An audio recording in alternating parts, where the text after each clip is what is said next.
भगत सिंह का जिस तरह से असेंबली कांड हुआ वह इन दो योद्धाओं का जेल जाना उसमें परिणत न हो जाए। अल्पसंख्यक यहाँ से समाप्त होना चाहिए। हिंदू राष्ट्र को कोई रोक नहीं सकता। नमस्कार, मैं मोहम्मद फैसल और आप देख रहे हैं नेशनल दस्तक। अब तो खुलकर बगावत होनी शुरू हो गई है संविधान से, भारत के लोकतंत्र से और इस न्यायिक व्यवस्था से।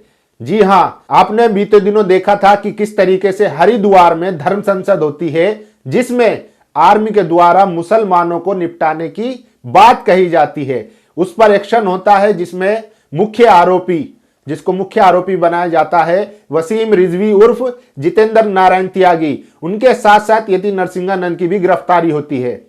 अब उसके समर्थन में जो अपने आप को संत कहते हैं, उन्होंने फिर से धर्म संसद किया है इलाहाबाद में, प्रयागराज में। और वहां पर जो फिर से भड़काऊ भाषण, संविधान विरोधी बातें हुई है, वो जरा सुन लीजिए। सबसे पहले इन महाशय का सुनिए। ये कह रहे हैं कि भारत को हिंदू राष्ट्र बनाने से कोई भी नहीं रोक सकता, यहां तक कि भारत के प्रधानमंत्री और उत्तर प्रदेश के जो मुख्यमंत्री है योगी आदित्यनाथ, वो भी इनको हिंदू राष्ट्र बनने से नहीं रोक सकते। ये वीडियो सुन लीजिए। देश का प्रधानमंत्री हो, उत्तर प्रदेश का मुख्यमंत्री हो, हिंदू राष्ट्र को कोई रोक नहीं सकता। तो सुना आपने, खुलेआम जिस तरीके से हरिद्वार धर्म संसद और उसके बाद छत्तीसगढ़ में गांधी जी को मारने की बात कही गई थी, और जो पूर्व प्रधानमंत्री थे मनमोहन सिंह, उनको मारने की बात कही गई थी। इसके अलावा हरिद्वार में जैसे मुसलमानों को निपटाने की बात कही गई थी, अब फिर से इलाहाबाद में, प्रयागराज में फिर से धर्म संसद हुआ है, जहां पर हिंदू राष्ट्र बनाने की बात कही गई है, खुली चेतावनी दी गई है।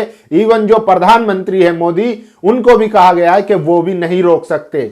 तो इस तरीके से लगातार जो है धर्म संसद हो रही है। खासकर एक तरफ यूपी में चुनाव है, यूपी समेत 5 राज्यों में चुनाव है, वहीं दूसरी तरफ इस तरह का प्रोग्राम करके कम्युनल हार्मनी को बिगाड़ने की कोशिश हो रही है, लेकिन इनके ऊपर कार्रवाई नहीं हो रही है। तो जो हरिद्वार में हुआ था, अगर उन पर कार्रवाई होती या उनके ऊपर एनएसए यूएपीए लगाया जाता, तो हमें फिर से इलाहाबाद में या प्रयागराज में इस तरह की धर्म संसद देखने को नहीं मिलती। लेकिन इतना ही नहीं, यहीं पर बात खत्म नहीं हुई। उसके बाद एक और प्रवक्ता है, इनको भी सुन लीजिए ये क्या कह रहे हैं, इनको सुनिए पहले। अल्पसंख्यक यहाँ से समाप्त होना चाहिए। इस देश में कोई अल्पसंख्यक नहीं है। तो सुना आपने, ये महाशय कह रहे हैं कि अल्पसंख्यकों को समाप्त कर देंगे, माइनॉरिटी को समाप्त कर देंगे।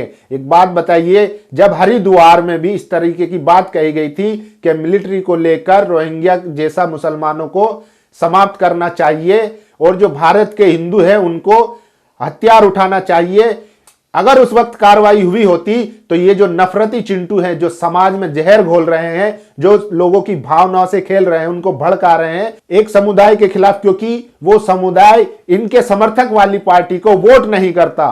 और उसी का नतीजा ये है कि इस तरीके के धर्म संसद हो रहे हैं जो पॉलिटिकल पार्टी के संरक्षण में हो रहे हैं। एक बात बताइए, यूपी में कानून व्यवस्था किसके हाथ में है? योगी जी के, बीजेपी सरकार के हाथ में है। अगर उनके देख रेख में ये सब धर्म संसद हो सकते हैं, तो फिर भारत की न्याय व्यवस्था पे, जो न्याय व्यवस्था के संरक्षण है, पुलिस, अदालत, इन पर कौन भरोसा करेगा?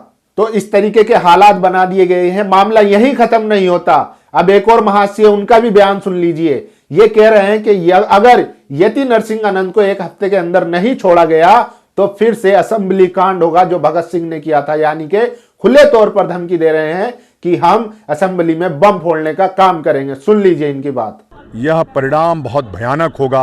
हो सकता है कि भगत सिंह का जिस तरह से असेंबली कांड हुआ वह इन दो योद्धाओं का जेल जाना उसमें परिणत न हो जाए। तो सुना आपने, ये महाराज हैं आनंद स्वरूप जी, जिन्होंने हरिद्वार धर्म संसद में भी कहा था, और इन्होंने ऑन टीवी, ऑन कैमरा कहा था कि मैं अपने बयान से पलटने वाला नहीं हूं, जो मैंने कहा है वो सत्य है। उसके बाद फिर से इलाहाबाद में, प्रयागराज में ये खुली धमकी दे रहे हैं कि अगर यति नरसिंहानंद को 1 हफ्ते में नहीं छोड़ा जाता तो हम असेंबली में बम फोड़ने का काम करेंगे। अब आप बताइए कि ये लोग संविधान में भरोसा नहीं करते, अदालत में भरोसा नहीं करते, लेकिन लगातार मुसलमानों को कहा गया कि आप संविधान में भरोसा रखिए, अदालतों में भरोसा रखिए, और मुसलमानों ने रखा।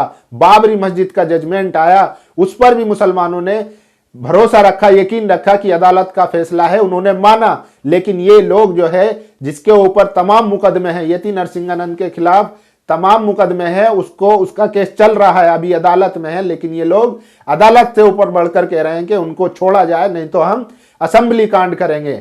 तो इस तरीके से लगातार उत्तर प्रदेश का माहौल खराब करने की कोशिश की जा रही है, किसी भी तरीके से वहां पर सांप्रदायिकता बढ़े जिसका फायदा इनको चुनाव में मिले। क्योंकि जिस तरीके से यूपी में बीजेपी नेताओं को भगाया जा रहा है, दौड़ाया जा रहा है, उनका बाइकाट हो रहा है, काले झंडे दिखाए जा रहे थे, जिसके बाद अमित शाह को खुद डोर टू डोर कैंपेन करने के लिए चुनावी मैदान में उतरना पड़ा। इतनी हालत खराब है। अपनी हालत खराब होते देख जिसका इन्होंने फायदा उठाने की कोशिश की है, और कहीं ना कहीं बीजेपी के संरक्षण में ये धर्म संसद होती है और इनके ऊपर कोई कार्रवाई नहीं होती है। अभी ये वीडियोस निकलकर सामने आए हैं सोशल मीडिया पर, ये वीडियो तमाम वायरल हो रहे हैं। अब देखते हैं क्या इनके ऊपर कार्रवाई होती है या इनका दबाव मानकर अदालत या पुलिस यति नरसिंहानंद को छोड़ देती है।